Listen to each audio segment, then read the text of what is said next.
Hi everyone, welcome back to my channel. कैसे हो आप सभी? आई एम श्योर कि आप सभी लोग ठीक होंगे। तो चलिए आज का वीडियो स्टार्ट करते हैं। आज की वीडियो में हम लोग जो है mode and route of transmission वाला क्वेश्चन डिस्कस करेंगे। जो ब्रुसोलोसिस है वो किस रूट से जो है ट्रांसमिट करता है और इसका मोड ऑफ ट्रांसमिशन क्या है, हम ये 6 नंबर का क्वेश्चन आज के वीडियो में डिस्कस करेंगे। ठीक है, तो सबसे फर्स्ट देखेंगे मोड ऑफ ट्रांसमिशन। तो इसका जो मोड है ट्रांसमिशन का, ये एक ही मोड है। मतलब जो ब्रुसेलोसिस है वो जो है जूनोटिक डिसीज़ है, यानी कि वो एनिमल से जो है ह्यूमन के अंदर ट्रांसमिट होती है। तो इसका जो ट्रांसमिशन है वो है zoonotic transmission. This is the most commonly way Brucella bacteria live in animals like cattle. Brucella abortus, इसमें जो कैटल है उसमें ब्रुसेला एबॉर्टस वायरस होता है। कैटल्स दैट मीन्स गाय। ठीक है, उसके बाद goat and sheep. Goat and sheep में कौन सा होता है? ब्रुसेला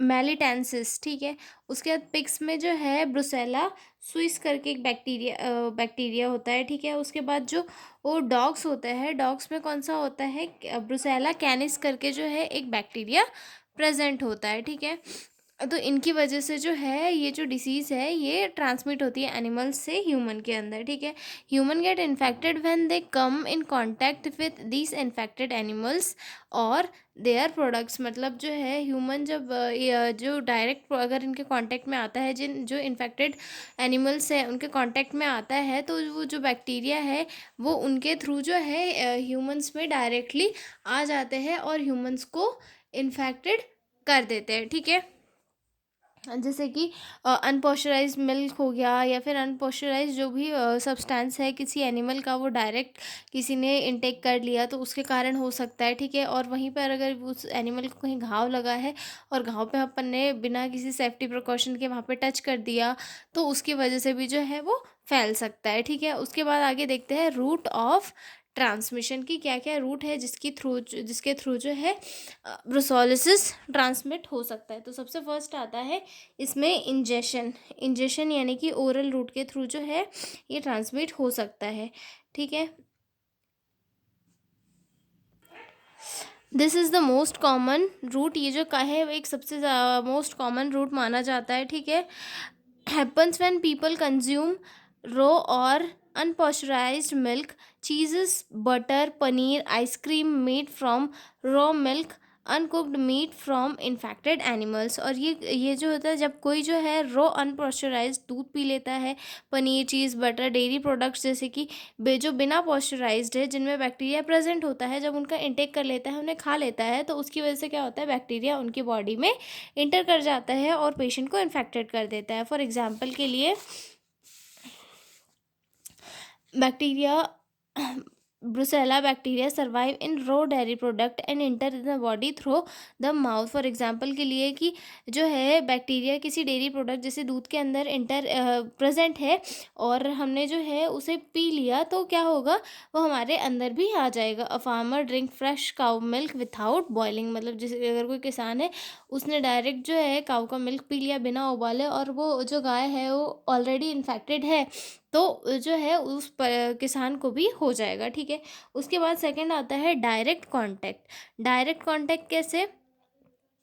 स्किन या फिर म्यूकोसा म्यूकोसा जो मेम्ब्रेन होती है उसके कारण, डायरेक्ट कांटेक्ट में आने के कारण। ठीक है, when Brucella bacteria enters through cuts और wound on the skin, mucous membrane, eyes, nose, mouth. अगर कभी जो स्किन पे कट या फिर वाउंड या छोटी सी चोट है तो बैक्टीरिया एंटर कर सकता है, या फिर जो है आँख या फिर मुंह के रास्ते जो है बैक्टीरिया एंटर कर जाता है। आँख नाक के जो रास्ते हैं उनके थ्रू जो एंटर कर सकता है। ठीक है, कट वाउंड। ठीक है, high risk group include, high risk जो ग्रुप है वो कुछ इंक्लूडेड होते हैं जैसे कि वेटरिनेरियंस, फार्मर्स, एनिमल हैंडलर्स, उसके बाद स्लट हाउस वर्कर्स, यानी कि जो फार्मर्स होते हैं, वेटनरी डॉक्टर्स होते हैं।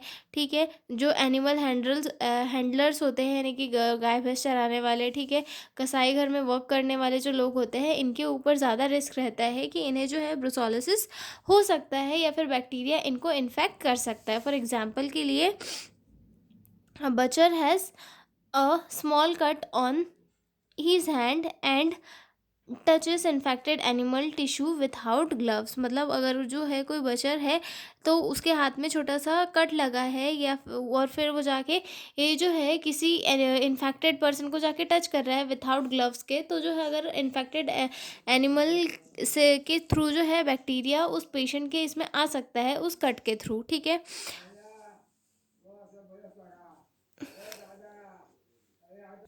उसके बाद आता है थर्ड रूट यानी कि इन्हेलेशन के थ्रू। ठीक है, इन्हेलेशन यानी कि सांस के through Brucella bacteria can become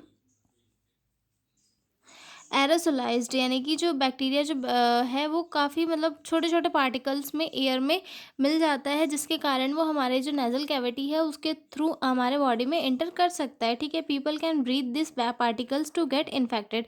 मतलब अगर किसी पर्सन ने उन पार्टिकल्स को इनहेल कर लिया तो बैक्टीरिया हमारे अंदर जाके स्प्रेड कर जाता है। ठीक है, this is mostly happen in laboratories, slaughter houses, animal research centre. और ये कहाँ पे होने के चांसेस ज़्यादा होता है? लेबोरेटरीज में, स्लट हाउसेस यानी कि जो कसाई घर होता है वहाँ पे, एनिमल रिसर्च सेंटर जहाँ पे जो है एनिमल्स पे रिसर्च वगैरह की जाती है वहाँ पर ऐसे केसेस होने के ज़्यादा चांसेस होते हैं। ठीक है, आगे देखते हैं रेयर रूट्स जो मतलब काफ़ी कम केसेस में होते हैं। ठीक है, रेयर रूट्स यानी कि जो काफ़ी लेस कॉमन होता है। These are rare but still possible, but ये जो है पॉसिबल हो सकता है इनके थ्रू भी ट्रांसमिशन। ठीक है, person to person transmission very rare, जो पर्सन टू पर्सन जो ट्रांसमिशन है ब्रुसोलिसिस का वो काफ़ी रेयर है। ठीक है, not common but happen through sexual contact के थ्रू भी फैल सकता है। ब्रेस्ट फीडिंग से, जैसे कि जो इन्फेक्टेड मदर है उसके कारण जो है बच्चे को हो सकता है।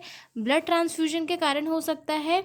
ठीक है, ब्लड ट्रांसफ्यूजन के कारण अगर कोई इन्फेक्टेड पर्सन है उसके ब्लड में ऑलरेडी वो प्रेजेंट है बैक्टीरिया, तो उसके कारण जो है ये जो जिसको वो ब्लड ट्रांसफ़र कर रहा है उस दूसरे पर्सन को भी जो है ब्रुसेलोसिस हो सकता है। उसके बाद अगला आता है ऑर्गन ट्रांसप्लांट। ऑर्गन ट्रांसप्लांट के कारण भी हो सकता है, अगर कोई इन्फेक्टेड पर्सन है ब्रुसेलोसिस से तो उसके कारण जो है दूसरे पर्सन जिसमें उसका ऑर्गन ट्रांसप्लांट किया जाना है तो उसमें भी हो सकता है। ठीक है, कॉन्जेनाइटल ट्रांसमिशन भी हो सकता है पॉसिबल, अगर जो प्रेग्नेंट वूमन है वो इन्फेक्टेड है तो उसके बच्चे में भी जो इन्फेक्शन है वो फैल सकता है। ठीक है, तो ये था हमारा mode and route of transmission of Brucella virus और ब्रुसेलोसिस। अब उसके बाद हम पढ़ेंगे इसके prevention and control of brucellosis अगले वीडियो में। ठीक है, तो आप लोग प्लीज़ देखना मत भूलिएगा। तो हम मिलेंगे अगले वीडियो में एक नए क्वेश्चन के साथ, तब तक के लिए बाय बाय।